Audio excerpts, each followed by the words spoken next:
네, 강의 시작하겠습니다. 안녕하세요. 네, 아침 일찍부터 오시느라고 고생 많으셨습니다. 아침에 비가 정말 많이 오던데, 그래서 저도 좀 오는 길이 힘들었는데, 여러분들도 좀 힘들지 않을까 좀 생각을 했었습니다. 네, 저는 강성민 변호사고요. 오늘부터 6회 동안 여러분들이랑 이 공법 기록에 대한 이론 부분을 강의를 좀 진행을 하려고 합니다. 이번 주 월화수목금토까지 이제 공법 기록 이론 부분에 대한 강의를 진행을 하고 이제 다음 주에는 실전 기출 문제 풀이 이제 강의를 진행을 할 거고요.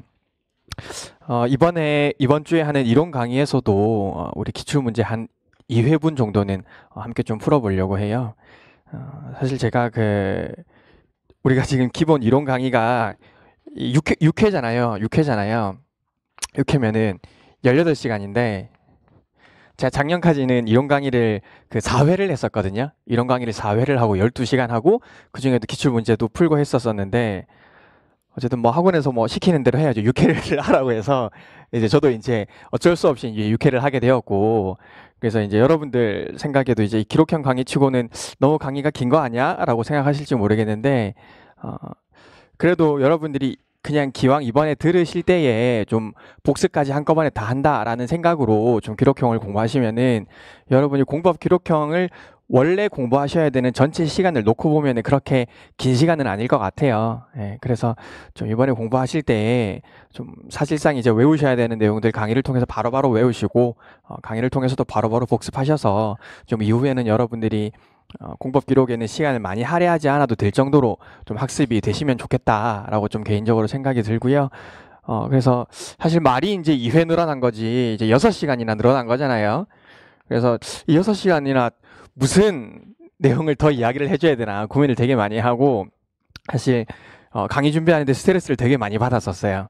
예, 실제로 6시간 동안 여러분들한테 뭔가를 더 알려주려면은 실제 단순히 그냥 시간을 늘리는 내용들이 아니어야 되고 분명히 좀 도움이 되는 내용들이어야 될 텐데, 그래서 좀 관련해서 여러분들한테 이 책에 나와 있는 좀 판례들이나 이런 부분들에 대해서 실제로 이게 어떤 케이스로 나올 수 있고 그 케이스에 따라서 어떤 적법 요건과 어떤 본안 부분이 문제가 되고, 그래서 여러분들이 실제 이거를 위헌을 논증하기 위해서 혹은 이걸 합헌을 논증하기 위해서는 좀 어떤 우리 헌법재판소의 취지에 따라서 어떤 키워드들이나 이런 것들을 좀 언급을 해야 되는지를 좀 말씀을 드리려고 하고요.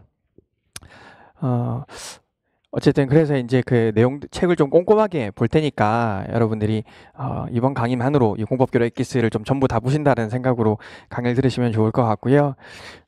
저는 이제 다들 아시다시피 사회 변호사 시험을 이제 졸업을 했잖아요. 사회 변호사 시험으로 합격을 했는데, 그래서 실제로 지금 이제 변호사 업무를 시작한 지는 만 3년도 되지 않았고, 3년 차지만 만 3년도 되지 않았고, 그래서 지금 제 신분은 뭐랄까, 변호사로서의 입지도 굉장히 약하고, 그리고 이제 수험 생활을 끝낸 지도 이제 시간이 조금 되어서 어느 정도 수험 생활에 대한 감도 잃어가는 약간 주변인 같은 기분, 이제 그런 기분이어서 어쨌든 좀 여러분들한테 도움이 될 수 있는 부분에 대해서는 애를 많이 좀 써야 되겠다 이런 생각들을 많이 했어요. 근데 뭐 제가 당연히 교수도 아니고, 그리고 원래부터 전문 강사였던 사람도 아니고, 단순히 이제 여러분들보다 또 이 법적 지식이 더 뛰어난 사람도 아니고, 여러분들보다 단순히 먼저 졸업해서 이제 먼저 합격했을 뿐이니까, 이제 저 사람은 어떻게 공부했구나 이런 노하우들을 좀 많이 습득해 가시면 좋을 것 같고, 그리고 혹시 또 이제 강의 기간 동안에 여러분들이 궁금하신 거나 좀 공부 방법론이나 이런 부분들에 대해서 어려움이 있으시면은 저한테 언제든지 말씀해 주시면은 저도 좀 시간을 내어서 여러분들과 같이 좀 고민하고 좀 해결할 수 있는 방안을 좀 같이 찾고 했으면 좋겠습니다. 교수님들이 오전 강의 잘 안 하시죠? 잘 하시나요? 제가 이제 오전 강의를 잡은 이유는 저도 이제 오후에는 일을 하고 오전에는 이제 강의하고 오후에 이제 회사로 돌아가서 회사 일을 하고 이제 보통 저녁이랑 이제 새벽에 강의 준비를 하고 이제 이렇게를 하거든요. 그래서 이제 매일매일 원장님한테 전화해가지고 너무 힘들다고 맨날 전화하다고 했었는데 최근에 여러분들도 그만큼 좀 여러분들의 시간을 쪼개서 공부를 더 많이 하시면 좋을 것 같다라는 생각을 합니다. 제가 어제 혹시 모의고사 풀어보셨던 분들한테는 어제도 말씀드렸지만은 이 공법 기록형은 사실 여러분들이 다른 기록형에 비해서 사례형 공부만으로도 이제 기록형 공부가 좀 충분히 대비가 되는 것 같다라고 이제 생각을 하시잖아요. 그래서인지 모르겠는데 이제 실제로 이 공법기록형은 준비를 잘 하신 분들은 점수가 그런대로 어느 정도 나오는데 좀 준비가 안 된 분들이 오히려 민사기록이나 형사기록보다 점수가 더 많이 낮게 나오더라고요. 그래서 여러분들이 그 공법기록에 대해서 점수 편차가 너무나 큰데 결국에는 이제 그 차이가 어디서 발생을 하느냐, 연습을 했느냐, 그리고 공법기록형에 나오는 내용들을 좀 충분히 암기를 했느냐, 좀 이런 부분들에서 나오는 것 같아요. 우리 공부할 때 암기가 먼저냐, 이해가 먼저냐 이런 말들 되게 많이 하는데 사실 공법 같은 경우에는 굳이 따지자면 제가 볼 때 선암기인 것 같아요. 일단 여러분들이 이게 느끼기에도 이 공법이라는 과목이 행정법이랑 헌법이라는 과목이 추상적이고 이제 그렇기 때문에, 그리고 우리가 민사적인 관계에서 일어나는 문제나 우리가 뭔가 잘못했을 때 처벌을 받는 문제들에 대해서는 여러분들이 주변에서도 일어날 수 있는 일이지만 실제로 이 공법 관계는 변호사가 되어도 잘 접하기 어려운 문제인데 하물며 이제 수험생들에는 더 이제 이런 관계들에 대해서 추상적으로 다가올 수밖에 없을 거라고 생각을 해요. 그래서 일단은 여러분들이 암기를 하시면서 같이 좀 이해를 하시면 좋을 것 같고요. 좀 강의가 끝나면은 그날 바로 좀 복습을 하시면은 좋을 것 같습니다. 공법기록형은 오래 붙들고 있어서 좋을 게 없어요. 그냥 그날 바로 정리하시고 그 다음에 바로 이제 시험에 적용을 해보시고 이렇게 하시면은 좋을 것 같고요. 네, 그렇습니다. 일단은 우리가 지금까지 시험에 좀 출제되었던 유형들을 잠깐만 좀 보도록 하겠습니다.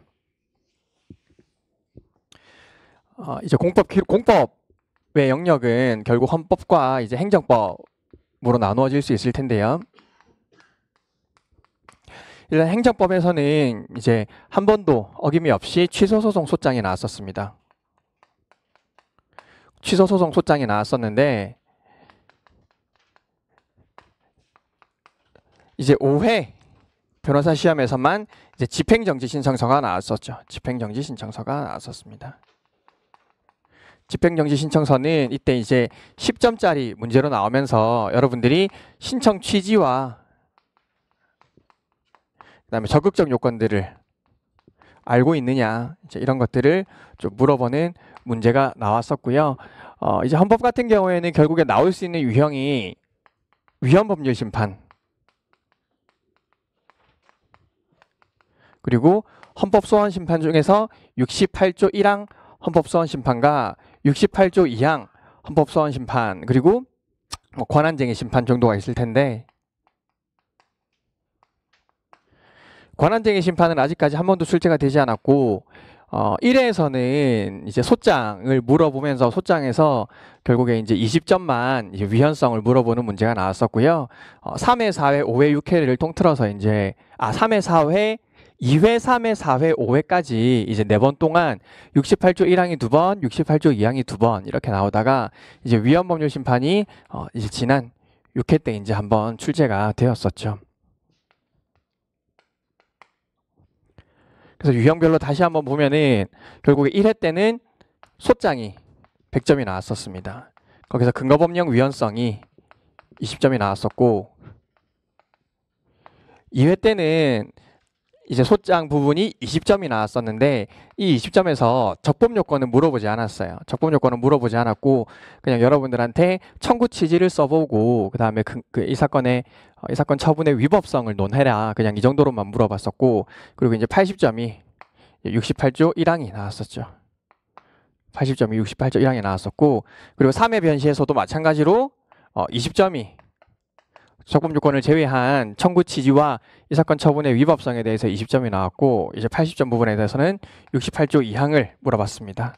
자, 그래서 이때까지는 사실 학생들이 이제 사례형에서 헌법이 배점이 더 높았냐, 행정법이 배점이 더 높았냐, 이제 이런 것들을 보고 나서 기록형에서는 헌법이 더 많이 나오겠다, 행정법이 더 많이 나오겠다, 이제 이런 이야기들을 했었었고요.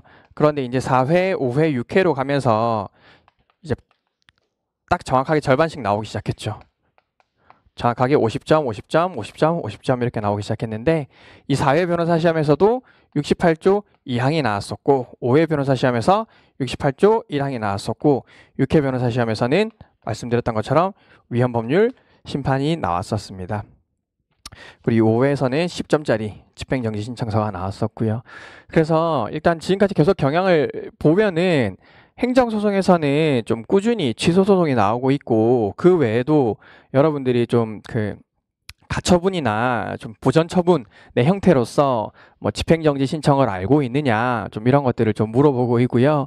그래서 앞으로도 계속 소장에서는 취소 소송이 나올 것으로 예상이 되는데, 이제 행정법의 영역에서 굳이 더 형태를 바꾸어서 낸다라고 할 수 있으면은 무효 확인 소송이 나올 가능성은 있겠죠. 근데 이 무효 확인 소송을 물어보면은 무효 확인 소송만 물어보기는 어렵고, 주의적으로 무효 확인을 구하고 예비적으로 취소를 구하는 형태가 나올 겁니다. 그래서 여러분들이 이 무효의 사유와 취소의 사유를 좀 구분해서 논증하시는 부분들을 좀 연습을 해 놓으시면 좋을 것 같고요. 이미 모의고사에서는 몇 번 출제가 되었었죠. 모의고사에서는 계속 출제가 되고 있고, 그리고 이 당사자 소송은 아직까지 좀 기록형에서 나오기는 좀 어렵지 않을까. 그리고 사실 어떻게 보면 이 당사자 소송이라는 것은 그 법리 자체가 좀 행정법의 특유한 법리라기보다는 어떻게 보면 구조 자체가 이제 민사랑 비슷한 구조여서 사실 우리가 공법 기록형에서 당사자 소송을 물어보기는 좀 어려울 것 같은데, 이제 그럼에도 불구하고 여러분들이 대비를 하셔야 된다라고 하면은 이 당사자 소송 뭐 청구 취지는 민사랑 거의 똑같습니다. 이행 청구를 하시든 확인 청구를 하시든 이제 민사 기록형을 연습하시는 청구 취지랑 그대로 쓰시면 되고, 그 내용에서도 아마 내용을 많이 물어보지는 않을 것 같아요. 그냥 간단하게 이제 청구 취지를 쓸 줄 아는지, 그리고 그 관련해서 이게 뭐 형식적 당사자 소송이든 실질적 당사자 소송이든 그 관련 쟁점을 좀 간단하게 알고 있는지, 그 정도로 이제 소쟁점 정도로는 물어볼 수 있을까? 어쨌든 큰 문제로 나오기 좀 어려울 거라 예상이 들고요. 그리고 행정심판 청구서도 한번 물어볼 수 있을 것 같습니다. 행정심판 청구서에서는 유의하셔야 될 게, 여러분들이 원고, 피고가 아니라 청구인, 피청구인이라고 표시를 하고, 이제 어제 문제에서 뭐 소청 심사 같은 경우에는 소청인, 피소청인이라고 하기도 하고요. 어쨌든 원고, 피고는 절대 아닙니다. 청구인, 피청구인이라고 표시를 하고, 뿐만 아니라 이제 처분을 다툴 때, 그리고 위법성만 다투는 게 아니라 처분의 부당성도 다툴 수 있다라는 거. 이제 그게 이제 본안에서는 좀 중요하게 여러분들이 서술하셔야 되는 부분인 것 같고요. 그 외에 좀 청구 기간이나 이런 부분들에 대해서도 좀 주의하시면서 보시면 좋을 것 같습니다. 그럼 헌법에서는 지금 68조 1항, 68조 2항 위헌법률 심판이 나왔는데, 아직까지 출제되지 않은 게 권한쟁의 심판이죠. 권한쟁의 심판은 사실 좀 기록형으로 물어보기는 어렵지 않을까라고 예상을 하고 있기는 하지만, 사회 변호사 시험 이래로 우리가 사례형에서도 권한쟁의에 대한 쟁점이 이제 계속적으로 출제가 되고 있잖아요. 그래서 여러분들이 기록형을 대비해서도 이 사례형과 좀 차이 나는 부분들, 청구 취지라든지 그다음에 적법 요건이라든지 이런 부분들을 좀 잘 대비하시면 좋을 것 같고요. 이제 실제로 제 개인적인 생각으로는 이제 권한쟁의는 계속해서 사례형으로 물어보고, 이 기본권 침해와 관련되는 헌법 소송의 형태를, 헌법 소원이나 위헌법률 심판의 형태를 기록형으로 물어보지 않을까라고 예상을 하는데, 그 말인즉슨 둘 다 공부해야 된다라는 말이에요. 둘 다 공부하셔야 되니까 하나라도 소홀히 할 수 없고, 우리가 행정소송에서 집행정지 신청서가 나왔던 것처럼 이 헌법에서는 가처분 신청서가 나올 가능성도 염두에는 두셔야 되겠죠. 가처분 신청서는 우리 헌법재판소법에는 정당해산 심판과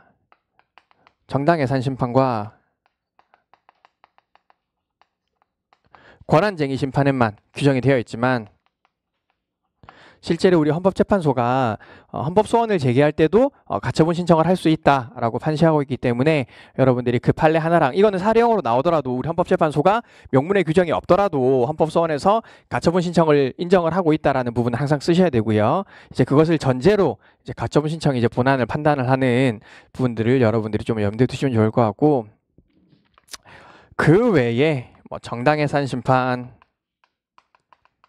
탄핵 심판은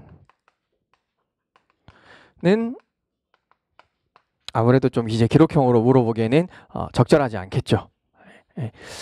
그래서 어쨌든 저희도 이제 이 강의를 좀 진행을 할 때 이 취소소송과 68조 1항 2항 그리고 위헌법률 심판을 중점적으로 좀 공부를 할 거고요. 그 외에도 이 그 권한쟁의 심판의 형식적 기재 사항이나 적법 요건도 같이 검토를 할 거고, 그다음에 행정심판, 무효확인 소송도, 그리고 가처분 신청서도 좀 형태가 어떻게 되고 청구 취지는 어떻게 쓰며 본안에서는 어떤 내용을 해야 되는지는 좀 간단하게 살펴보려고 하고 있습니다.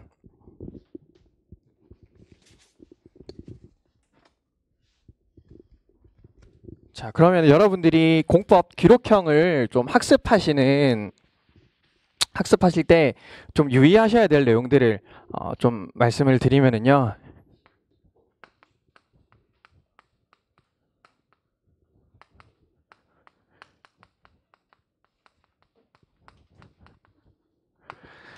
먼저는 좀 이제 우리가 계속 하겠지만은 출제 가능한 틀을 좀 통째로 암기를 하시면은 좋을 것 같습니다.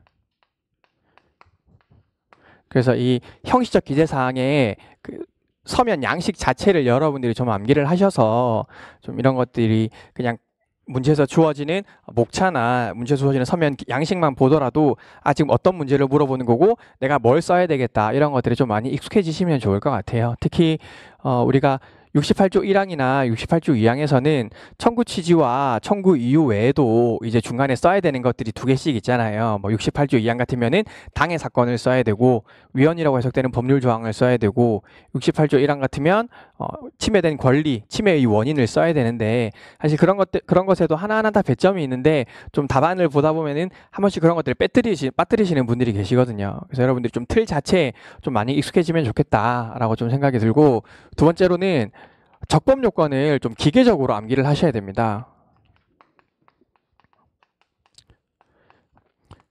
사실 공법 기록에서 이 적법 요건이 딱 정해져 있는 틀 안에서만 나오고 실제로 변형이 거의 안 되기 때문에 여러분들이 그 키워드를 그대로 외워서 쓰시기만 하면 이제 득점을 하시는 거고, 반대로 못 쓰시면 점수의 타격이 굉장히 엄청나요.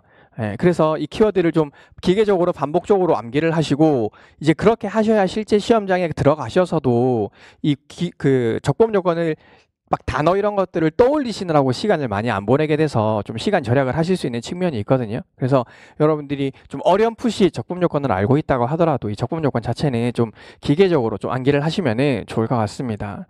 그리고 제일 이제 여러분들이 어려워하시는 것인데, 세 번째가 관련 법령들을 좀 색깔을 칠하면서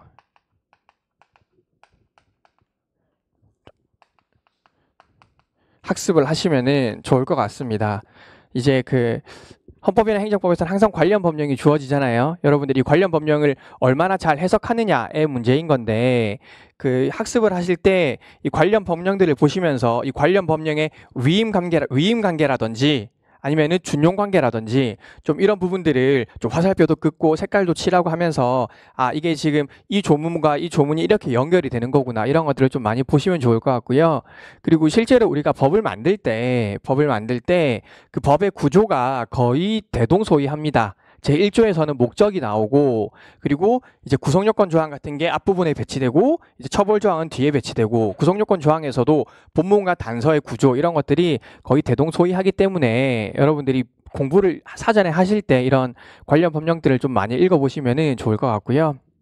좀 색깔을 칠하면서 이제 뭐 위임 관계라든지 준용 관계라든지 그다음에 구속 요건과 벌칙 관계가 어떻게 연결이 되는지 이런 것들을 좀 많이 보시면은 좋을 것 같습니다. 그리고 문제를 풀어보시거나 청구 취지를 보실 때도 이 청구 취지와 실제 관련 법령에서 청구 취지를 어떻게 뽑아냈는지, 우리 청구는 어떻게 했고 헌법재판소는 어떻게 판단했는지 이런 것들을 좀 많이 보시면 좋을 것 같고요.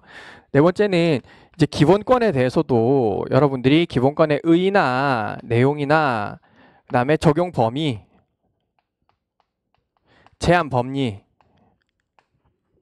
이런 것들을 좀 꼼꼼히 암기를 하시면 좋을 것 같습니다. 특히 이제 그 어떤 사안이 문제가 되었을 때 이 사안에서 지금 이 기본권이 지금 문제가 되고 있는 것인가를 검토하시기 위해서는 여러분들이 기본권의 의의와 적용 범위를 알고 계셔야 되는데, 사실 의의와 적용 범위를 알고 있지 못하면은 지금 사안에서 어떤 게 문제되고 있지 약간 이런 것에 대해서 굉장히 혼란이 오실 수가 있거든요. 예를 들어서 어떤 공무원이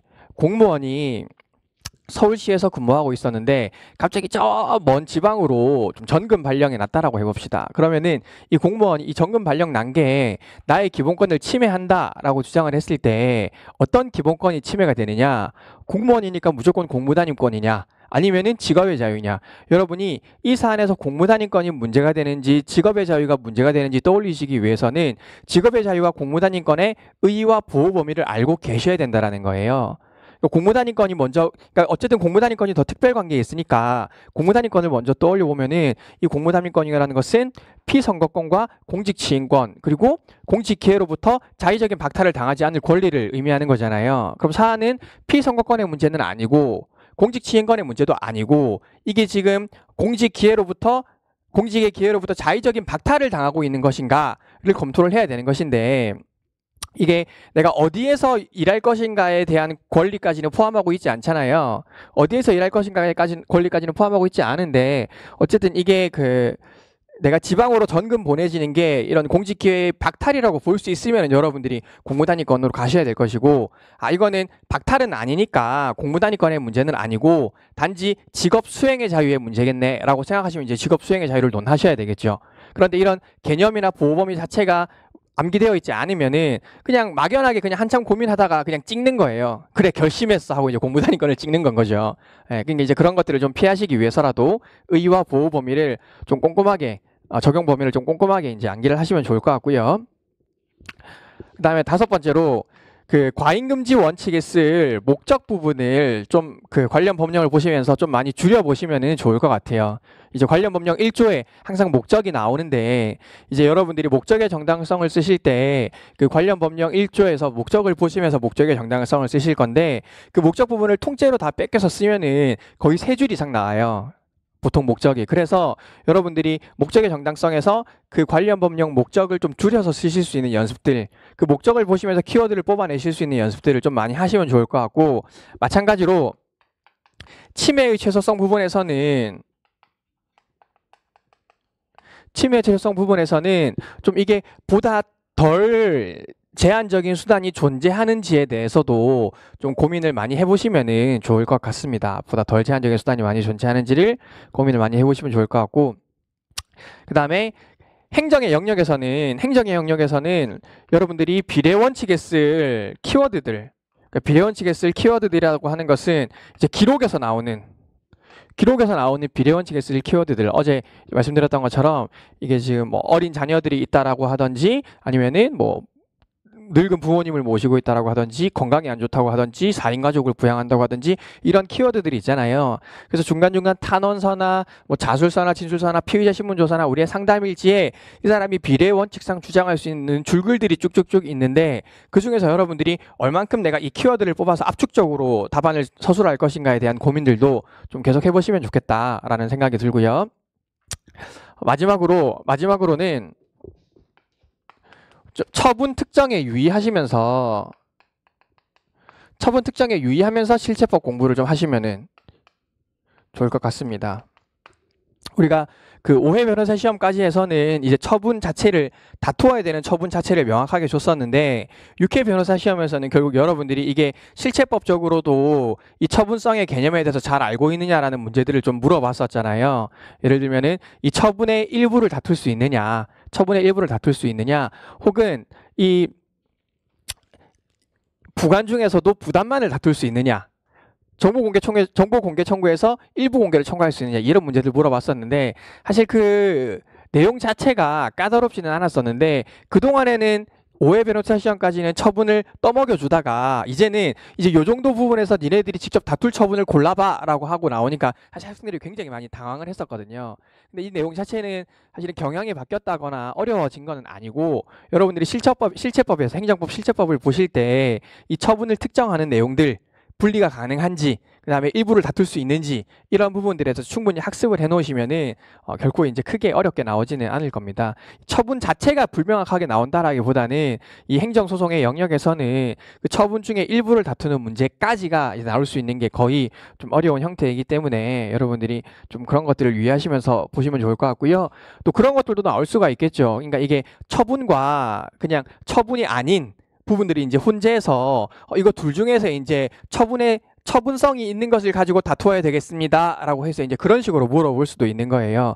예를 들어서 이제 반복된 거부 처분이 나온다든지 반복된 침입적 처분이 나왔을 때 나중에 우리가 다 이야기하겠지만은 반복된 거부 처분에 대해서는 뭐 내부 회의록에 이런 식으로 출제가 될 수 있을 것 같습니다. 그냥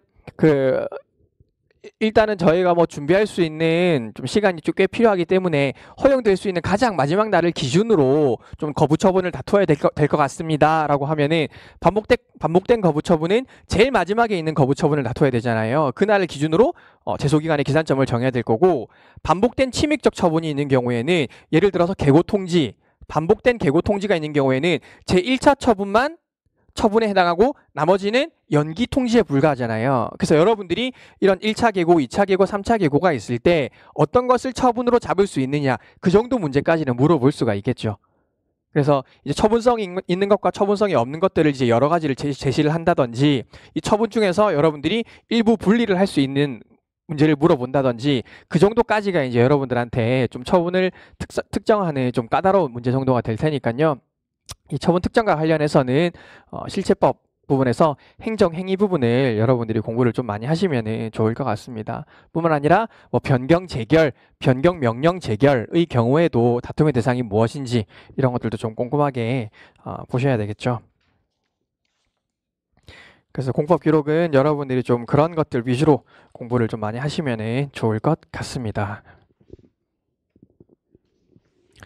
자, 그러면은 첫 시간에는 좀 공법 관계에서 우리가 다툼의 대상을 뭘로 삼아야 되는지를 잠깐 좀 보도록 하겠습니다. 여러분 가지고 계신 책에서는 4페이지를 같이 볼게요.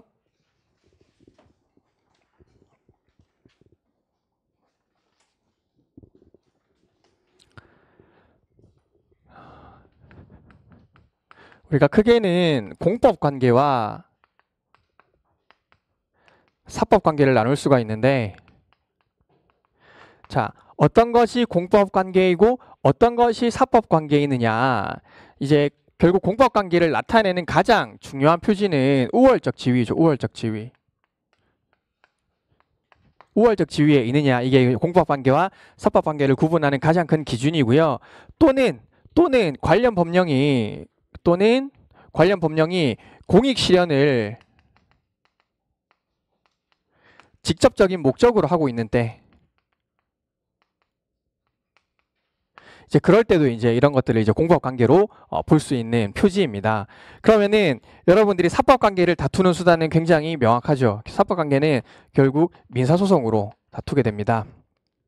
그러면 공법 관계는 또 크게 어떻게 나눌 수가 있느냐? 우리가 공법 관계를 다투는 수단은 이 공법 관계가 공권력의 행사이냐 아니냐에 따라서 먼저 나눌 수가 있습니다. 공권력의 행사이냐 아니면은 공권력의 행사가 아니냐로 나눌 수가 있고, 공권력의 행사 중에서도 이게 처분성이 있느냐 아니면 처분성이 없느냐에 따라서 공권력의 행사인데 처분성이 있는 것은 항고소송으로 다투게 되고요. 공권력의 행사인데 처분성이 없는 것은 헌법 소원으로 다투게 되겠죠. 그리고 공법 관계 중에서도 공권력의 행사가 아닌 그 밖에 법률 관계에 대해서는 당사자 소송으로 다투게 될 겁니다. 자, 그러면은 일단은 우리가 어떤 게 처분이고 어떤 게 처분이 아니냐, 이 처분성을 나타내는 게 뭐냐, 공권력의 행사 중에서도 어떤 것을 처분이라고 보고 어떤 것을 처분이 아니라고 보느냐. 자, 헌법재판소법 68조 한번 보실까요? 헌법재판소법 68조.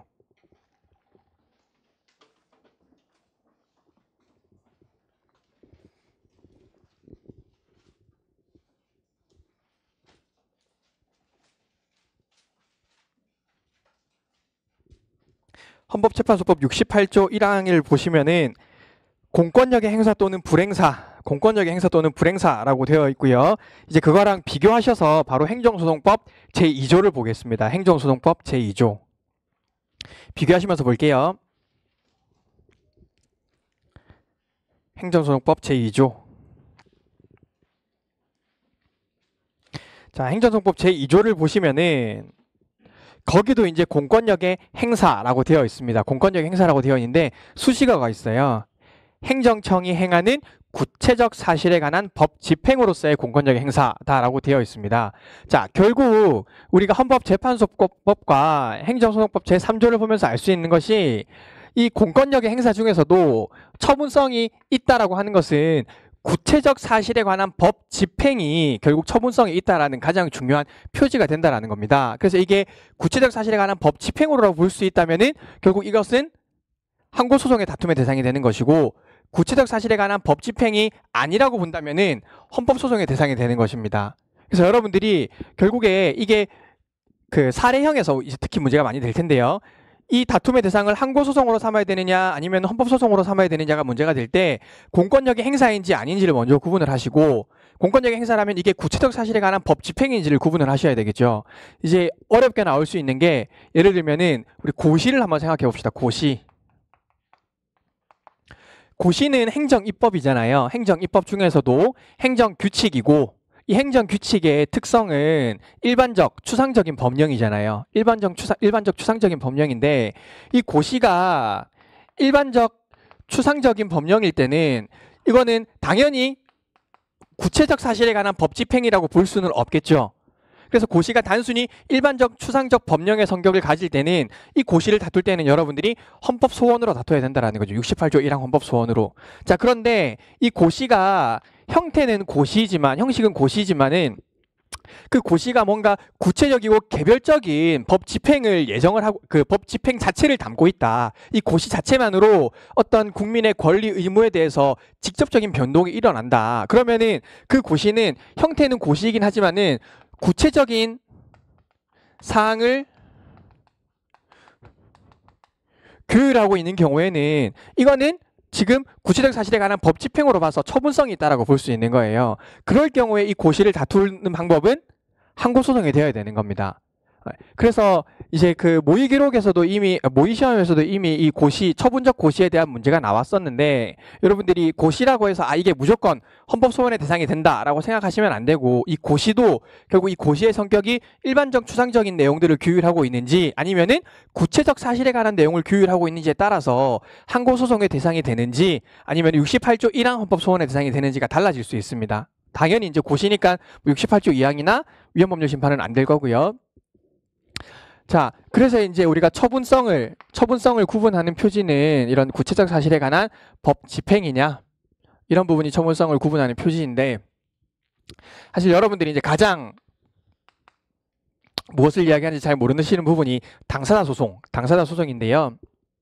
자, 우리 사법관계 민사소송에서 우리 공법에서 대표적으로 나오는 게 국가를 당사자로 하는 계약에 관한 법률, 국가를 당사자로 하는 계약에 관한 법률에 따라서 국가계약법이라고 할게요. 국가를 당사자로 하는 계약에 관한 법률에 따라서 지방자치단체가 계약을 맺었으면은 그거는 일반 사인 간의 거래나 다름없으므로 우리 판례가 이거는 민사소송의 대상으로 보고 있죠.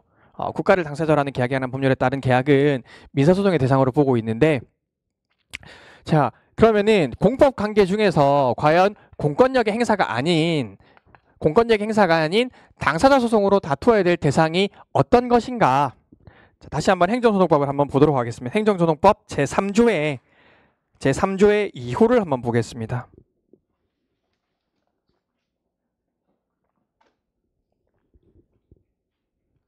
자, 행정소송의 종류가 나와 있는데, 자, 당사자 소송을 보시면은 행정청의 처분 등을 원인으로 하는 법률관계에 관한 소송, 그 밖에 공법상 법률관계에 관한 소송으로서 그 법률관계의 한쪽 당사자를 피고로 하는 소송이라고 되어 있습니다.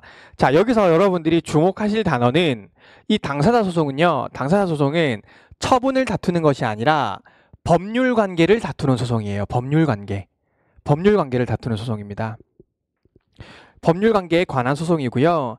그리고 이제 뒷부분에 나와 있는 것처럼 그 상대방은 행정청이 아니라 권리 의무의 귀속 주체인 당사자가, 한쪽 당사자가 이제 피고가 되는 것입니다.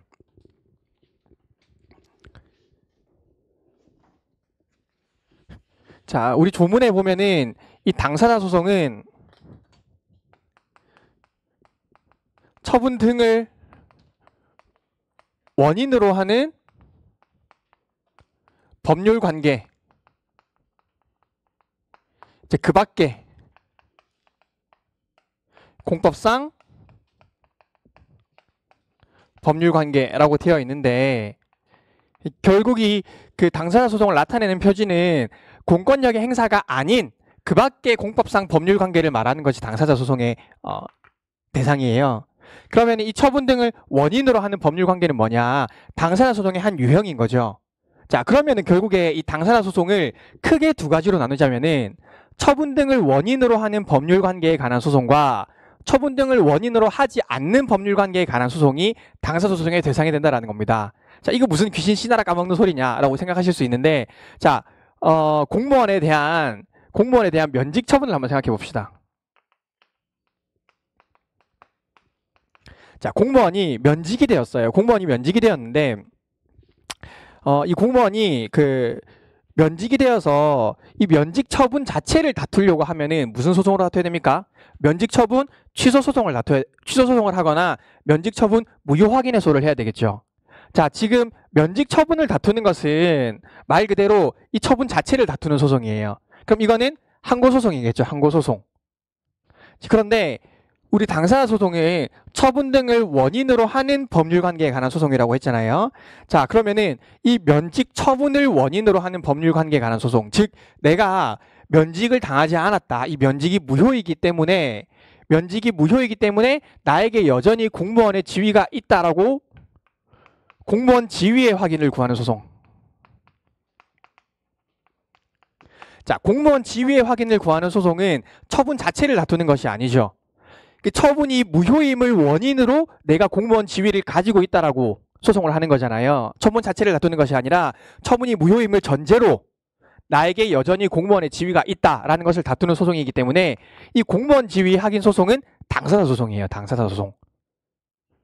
그래서 처분 등을 원인으로 하는 법률 관계에 관한 소송이라는 것이 대표적인 것이 이렇게 공무원 지위 확인을 구하는 소송이 이제 처분 등을 원인으로 하는 법률 관계에 관한 소송인데, 사실 실제로는 처분 등을 원인으로 하는 법률 관계에 관한 소송은 잘 하지 않습니다. 왜냐면은 지금 여러분들이 딱 봐도 이 면직 처분이 있었을 때 내가 다시 공무원으로 복직을 하려면은 어떻게 하는 것이 가장 좀 깔끔할 것 같아요?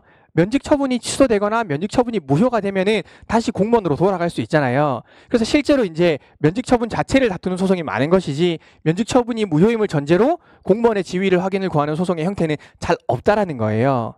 그래서 이제 당사자 소송의 대부분의 형태는 처분 등을 원인으로 하지 않는 법률 관계, 처분이 없기 때문에 다투어야 되는 항고 소송의 형태가 없는 것이고, 그래서 결국에는 처분 등을 원인으로 하지 않는 단순한 법률 관계를 다투어야 되기 때문에 다툴 수 있는 방법이 당사자 소송뿐인 거예요. 이 처분 등을 원인으로 하는 법률 관계는 처분을 다툴 수가 있으니까 주로 잘 이용되지 않고, 처분 등을 원인으로 하지 않는 그 밖에 공법상 법률 관계가 당사자 소송의 좀 주류를 차지하고 있습니다. 자, 그런데 우리 판례는 처분 등을 원인으로 하는 법률 관계에 해당한다고 하더라도, 처분 등을 원인으로 하는 법률 관계에 해당한다고 하더라도 이 소송물이 민사면은 민사소송의 대상으로 보고 있고, 소송물이 공법 관계이면은 이제 항고소송의 대상으로 보고 있는데, 예를 들어서 조금 전에 말씀드렸던 공무원 지위 확인을 구하는 소송은 소송물 자체가 공법적인 소송물이잖아요. 그래서 공무원의 지위를 확인을 구하는 소송은 당사자 소송의 대상이 되고, 항고가 아니고 당사자 소송이죠. 부당이득 반환 청구처럼 이게 처분 등을 원인으로 하는, 처분이 무효임을 전제로 부당이득의 반환을 구하더라도 이 부당이득 반환 청구 자체의 소송물은 민사소송물이기 때문에 그런 부당이득 반환 청구는 처분 등을 원인으로 하는 법률관계이지만은 민사소송의 대상이다라고 바라보고 있습니다. 그래서 실제로 이 부분에 대해서는 학설과 판례가 계속해서 차이 나는 부분들이 그런 부분인 겁니다. 판례들은, 학설의 주류는 처분 등을 원인으로 하기만 하면은 당사자 소송의 대상이다라고 하는 것이고, 우리 판례는 처분 등을 원인으로 하더라도 그 소송물을 다시 한번 더 봐서 그 소송물이 민사소송물이면은 결국 민사소송의 대상이다라고 바라보고 있다라는 겁니다. 자, 이제 그런데 이제 이 당사자 소송은 결국 처분 등을 원인으로 하는 법률관계와 그 밖의 법률관계가 있는데, 이 그 밖의 법률관계에는 어떤 것들이 있을까요? 그러니까 처분을 원인으로 하지 않는 첫 번째, 공법상 지위의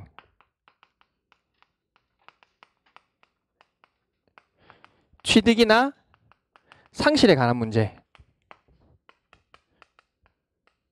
공법상 지위의 취득이나 상실에 관한 문제가 이제 그 밖에 법률 관계 이제 첫 번째 대표적인 형태이고요. 이제 두 번째가 비권력적 사실행위. 항고소송의 대상이 되지 않는 이 비권력적 사실행위가 당사자 소송의 대표적인 대상이 됩니다. 세 번째가 행정처분의 위법 여부에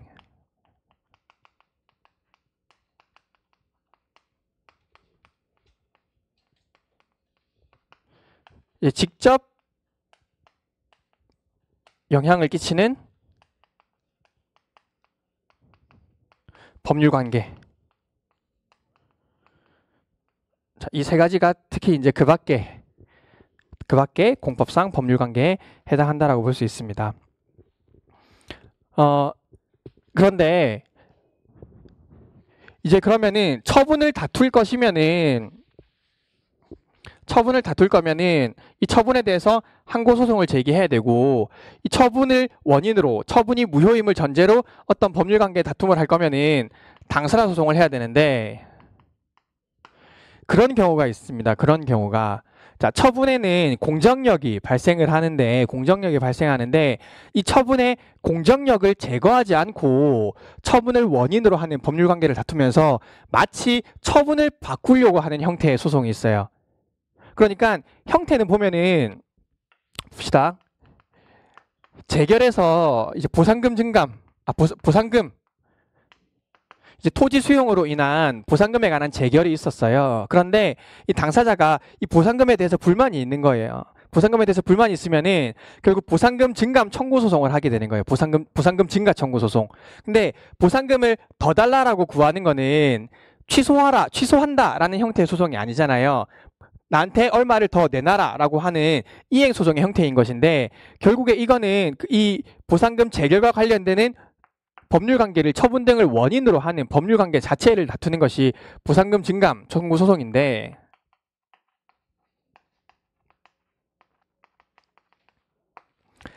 자, 형태는 분명히 당사자 소송이에요. 근데 법원이 이 보상금 증감 청구 소송을 인용하거나 하는 경우에는 어떻게 됩니까? 보상금이 바뀌게 되는 거잖아요. 보상금이 바뀌는데 이 보상금이라는 것은 재결에서 결정한 거잖아요. 근데 이 재결은 공정력이 있어서 취소되기 전까지는 유효하게 통용이 되어야 되는 것인데, 다른 국가기관도 이 재결을 존중을 해야 되는 것인데, 재결을 취소하지 않고 재결의 내용을 바꿔버리는 거예요. 재결을 취소하지 않고. 그러다 보니까 형태는 당사자 소송인데 그 실질이 마치 이 재결을 다투는 것과 같은, 항고소송을 제기하는 것과 같은 형태를 가지기 때문에 이런 것들을 형식적 당사자 소송이라고 얘기하는 겁니다. 처분의 공정력을 제거하지 않고 당사자 소송으로 처분을 다투는 거죠. 처분의 공정력을 제거하지 않고 당사자 소송으로 처분을 다투는 것을 이제 형식적 당사자 소송이라고 하고요.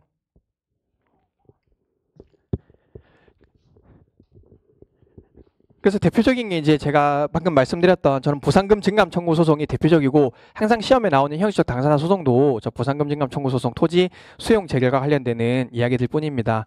그 외에 이제 특허 무효 심판 이제 이런 것들도 이제 형식적 당사자 소송에 해당하는데, 우리 시험 범위와는 상관이 없고, 이제 우리 시험과 상관이 있는 거는 보상금 증감 소송 정도, 공익사업법에 나와 있는 그 정도만 여러분들이 좀 알고 계시면 될 것 같고요.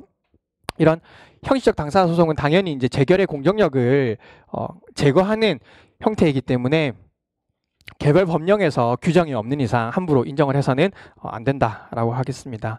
그리고 이제 실질적 당사자 소송은 이제 첫 번째가 이제 공무원의 신분과 지위 등의 확인을 구하는 소송이 있는데, 말씀드렸던 것처럼 이런 면직 처분 같은 경우에는 처분이 존재하기 때문에 이 처분 자체의 무효나 처분 자체의 취소를 구하면 족하고요.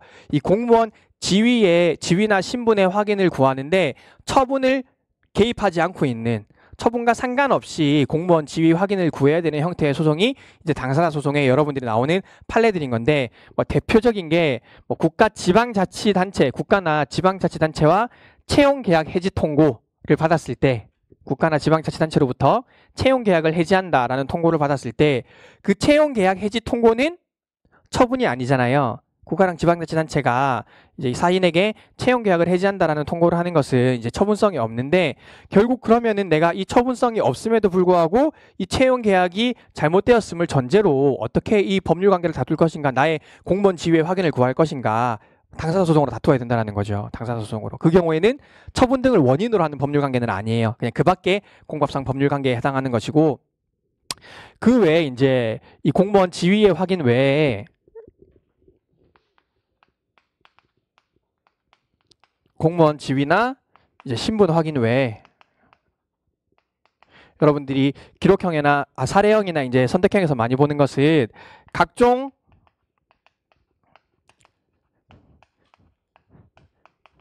사회보장 수급 청구권입니다. 각종 사회보장 수급 청구권들. 근데 이거는 이제 아마 여러분들이 이제 그 당사자 소송과 처분을 구분하는 게 어떤 기준이냐라고 물어보시면은 항상 이제 여러분들이 그냥 개념적으로만 알고 계시는 단어가, 이게 비로소 발생하느냐, 이미 발생하느냐, 이미 발생했느냐, 이걸로 이제 당사자 소송을 나눈다라고 얘기를 하는데, 결국에 이제 여러분들이 말하는 비로소와 이미는 여기에 있는 거예요.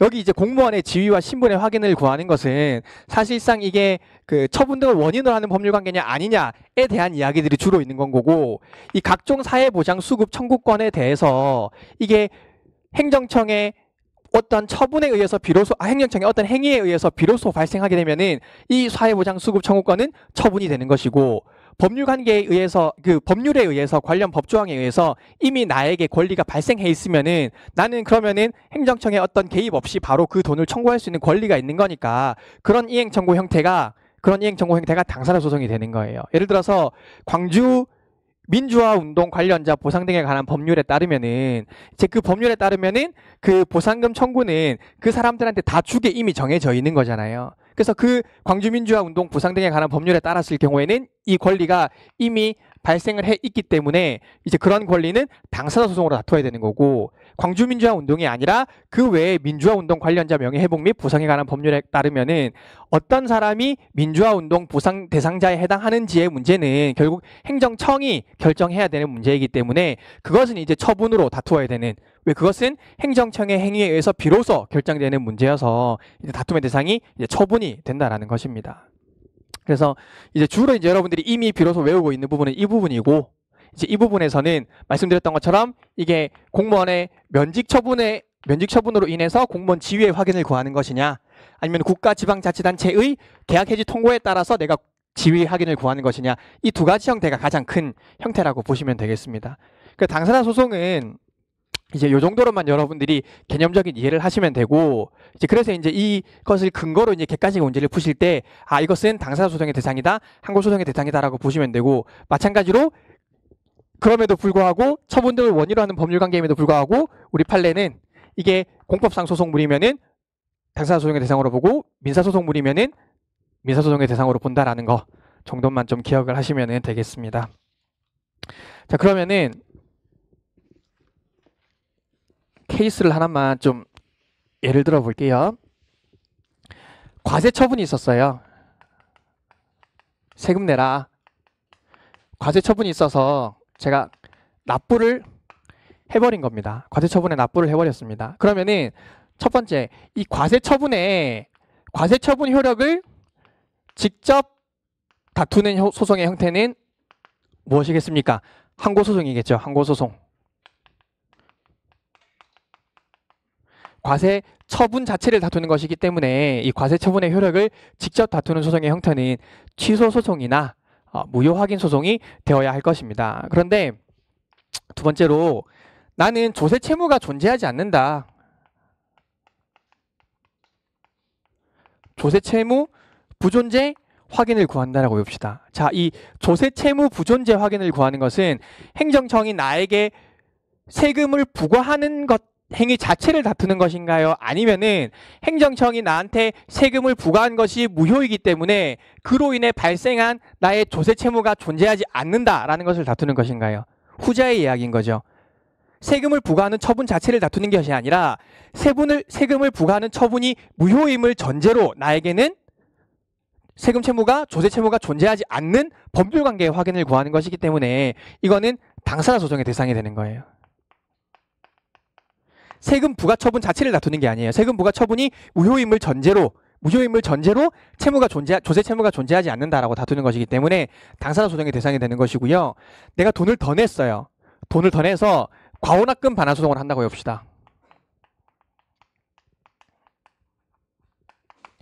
자, 이 과호납금 반환 소송은 내가 돈을 더 냈는데 이 돈 더 낸 거 돌려달라고 하는 소송의 형태잖아요. 그러면은 과세 처분 자체를 다투는 것은 아니죠.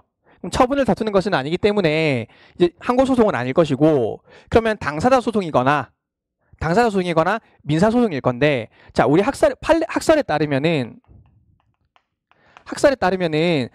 니네가 과세 처분을 잘못했음을 근거로 내가 더 낸 돈 반납해라, 부당이득을 반환해라라고 하는 거기 때문에 어쨌든 이거는 처분 등을 원인으로 하는 법률 관계라서 학설에 따르면은 당사자 소송인데, 자, 과호납금 반환을 청구하는 소송의 형태가 뭐예요? 부당이득 반환 청구죠. 부당이득 반환 청구이기 때문에 부당이득 반환 청구는 소송물이 민사소송물이기 때문에 우리 판례는 이것을 민사소송으로 보고 있는 거예요. 민사소송으로. 그래서 제가 이제 그 첫 시간에 여러분들한테 이 당사자 소송의 개념에 대해서 설명드리는 이유는 우리가 지금부터 이제 둘째 시간부터는 이제 이런 항고 소송의 대상과 헌법 소송의 대상들을 쭉 볼 건데, 사실 저도 좀 당사자 소송의 형태에 대해서 학생들에서 돌아보면은 항상 어떻게 나올까 이게 되게 불안했었던 것 같아요. 그래서 여러분들이 이 당사자 소송이 좀 이런 구조로 되어 있다. 단지 이제 이미 비로소의 문제가 아니라 당사자 소송 결국에는 이렇게 두 개주로 나누어지고 결국 저 안에서도 공무원 지위 신문 확인이나 각종 사회보장 수급 청구권에 대한 이야기들이 이 당사자 소송의 관계에서 다투어지는 문제다라는 것들을 좀 이해하시면 좋겠다 싶어서 이야기들을 좀 드리는 겁니다. 자, 책을 한번 보도록 하겠습니다. 4페이지에 보시면은요.